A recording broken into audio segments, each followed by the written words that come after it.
My topic today is Balkan tensions and the future of NATO. It's been a key assumption of proponents of NATO enlargement that the process would both strengthen the alliance and stabilize potentially volatile portions of Europe. Now that assumption, I believe, is dubious in general and wildly inaccurate when it comes to the Balkans. Indeed, the addition of the newest members, Croatia and Albania, has produced the opposite outcome with respect to both goals. And Washington's effort to add such countries to the alliance as Bosnia-Herzegovina and the former Yugoslav Republic of Macedonia, FYROM, would likely make matters even worse. Yet that is the course that U.S. and European leaders seem determined to follow. Now let's take a look at whether the addition of these new members can strengthen the alliance militarily and politically. If you look at the data, it simply doesn't show that outcome. Indeed, most of the new members and the proposed new members are strategic liabilities, not assets, for the alliance and for the United States. Moreover, many of them bring with them political, diplomatic, and military baggage that could prove very troublesome for NATO and for the United States. Now let me address those issues in turn. First of all, the military capabilities. The military capabilities of the two newest members of the alliance from the Balkans, Croatia and Albania, are minuscule. According to the most recent edition of the Military Balance, this is the annual publication by the highly respected think tank in London, the International Institute for Strategic Studies. Croatia's annual military budget is a mere $875 million, and its military force consists of 18,600 active duty personnel. Albania's budget is an even more meager $254 million, and an active duty force, a paltry 14,295 soldiers. Now, if Washington has its way and NATO adds FYROM to membership, the alliance would gain military spending of $167 million and 8,000 troops.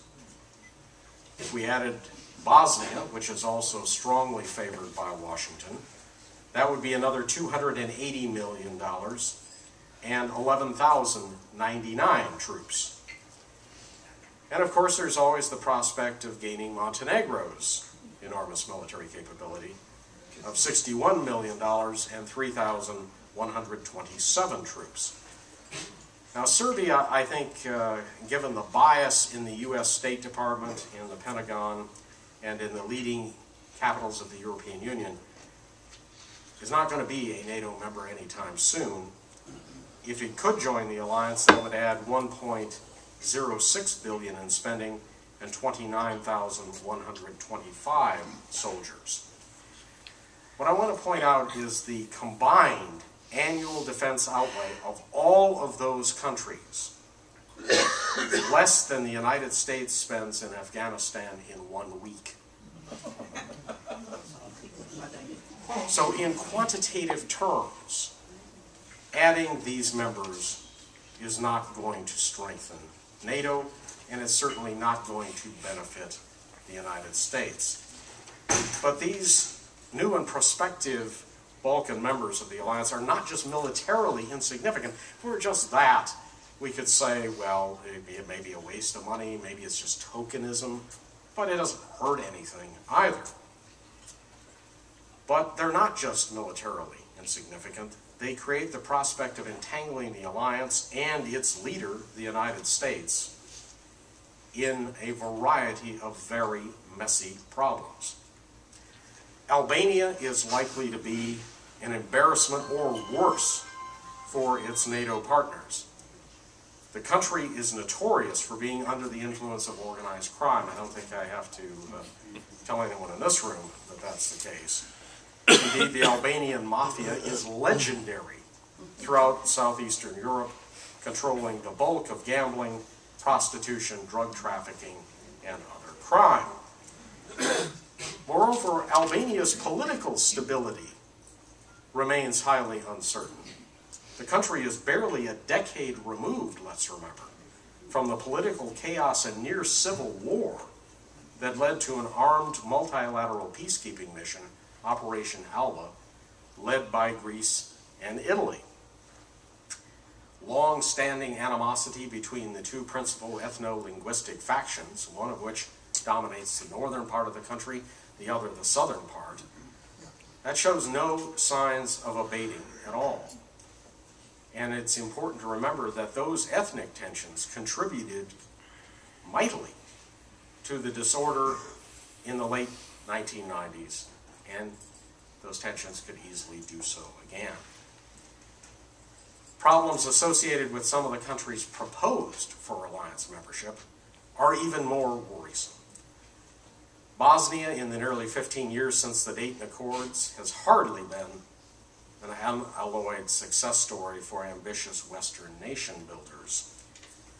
Now, the Dayton Agreement did end the tripartite civil war in that country, but Bosnia is still a country that lacks a meaningful sense of nationhood or even the basic political cohesion to be an effective state. The reality is that if secession were allowed, the overwhelming majority of Bosnian Serbs would vote to detach their self-governing region, the Republic of Srpska, and either form an independent country or merge with Serbia.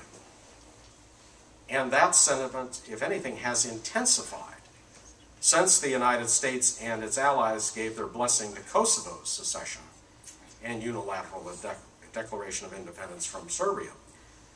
Likewise, most Bosnian Croats would choose to secede and join with Croatia.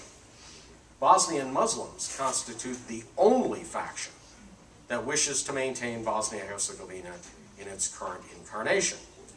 And although the situation remains relatively stable at the moment, that could easily change. Indeed, there's been a lot of speculation within the American foreign policy community, within the American news media in recent months, that things are beginning to heat up again in Bosnia.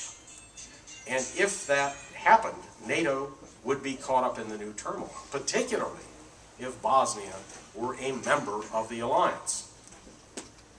There are even more troubling aspects if the alliance were foolish enough to add FYROM to its roster of members.